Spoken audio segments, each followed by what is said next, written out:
Welcome to American History Lesson 24. World War II.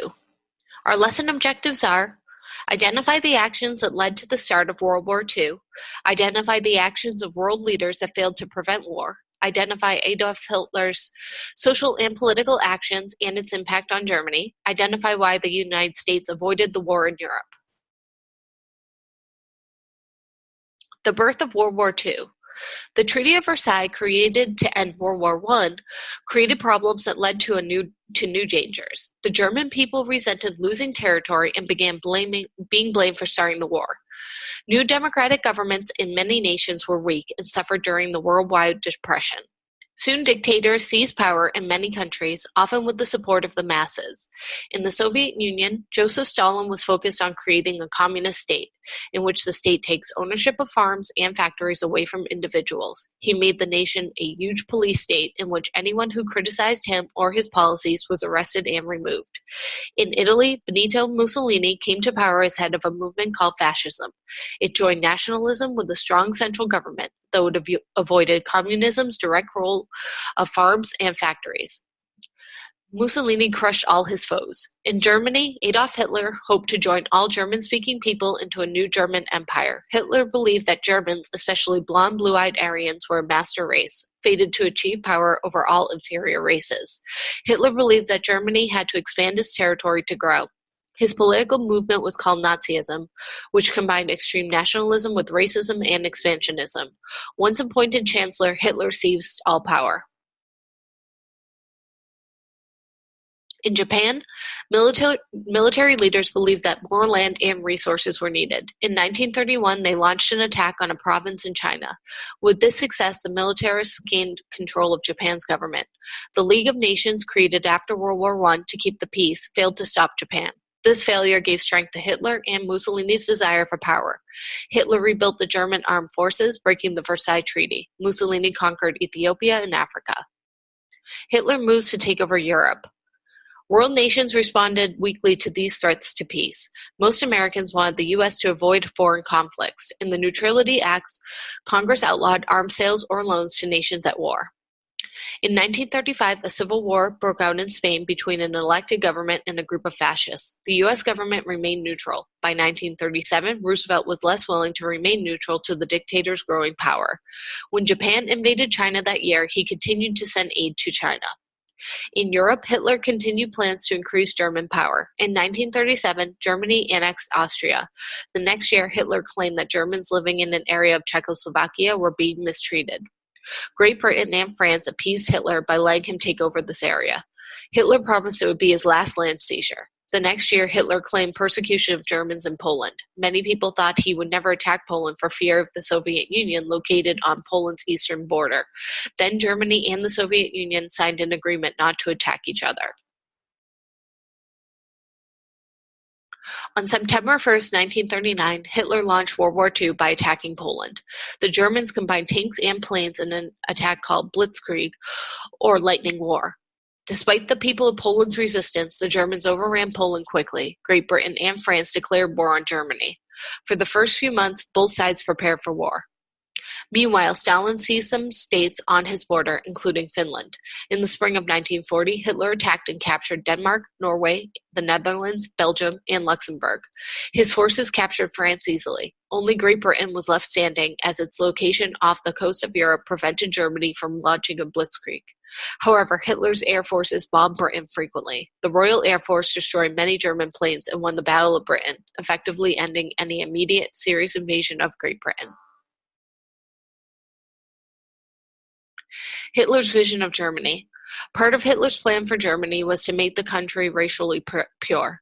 In 1933, he ordered all non-Aryans out of government jobs. In 1935, new laws hurt the people who were Hitler's main target: the Jews. The Jewish German citizens lost their civil rights and property. In 1938, the Nazis terrorized Jews in a night of attacks called Kristallnacht, or Crystal Night, destroying many Jewish-owned properties. During the Nazis' rise to power, Jews fled Germany in great numbers. The United States accepted some 60,000 refugees but refused to accept more. Many Americans feared competition for scarce Depression-era jobs. In 1939, the Nazis created a horrible final solution to what they called the Jewish problem. Jews who were healthy would be arrested and sent to slave labor camps. The rest would be taken and systematically killed. Some Jews were crowded into special sections of cities. Most were taken to concentration camps where they suffered hunger, illness, overwork, and death. In 1941, the Nazis built special death camps meant solely to kill people in mass numbers. Prisoners were gassed, shot, or used in horrible medical experiments. Nearly 6 million Jews died in the death camps. The Nazis murdered many other people, such as Soviets, Poles, Gypsies, homosexuals, and the disabled. Remarkably, some survived to tell the tale of the atrocity. This era is known as the Holocaust. The United States' reaction to the emerging war. According to the Neutrality Acts, the United States could not enter the war in Europe to aid Poland after Germany invaded Poland. However, President Roosevelt began preparing the nation for war and started selling weapons to Great Britain and the regions of France still fighting.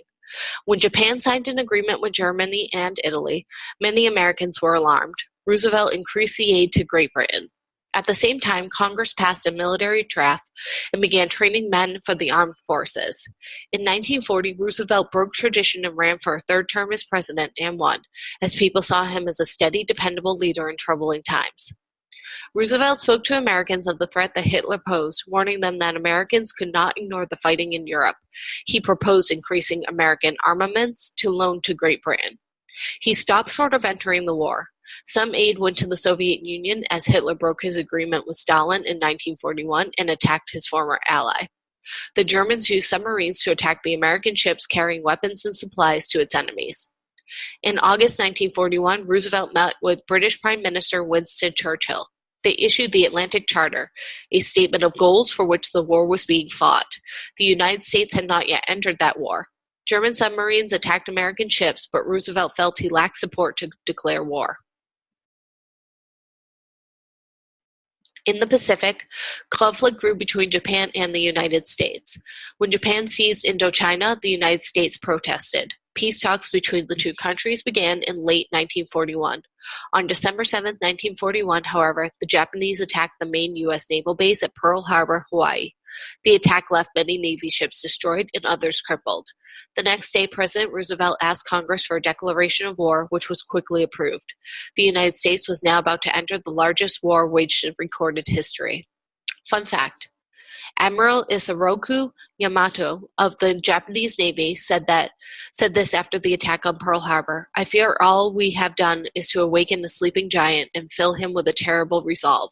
When forced by his superiors to provide his opinion of Japan's ability to defeat the United States, he said, "I can run wild for 6 months. After that, I have no expectation of success."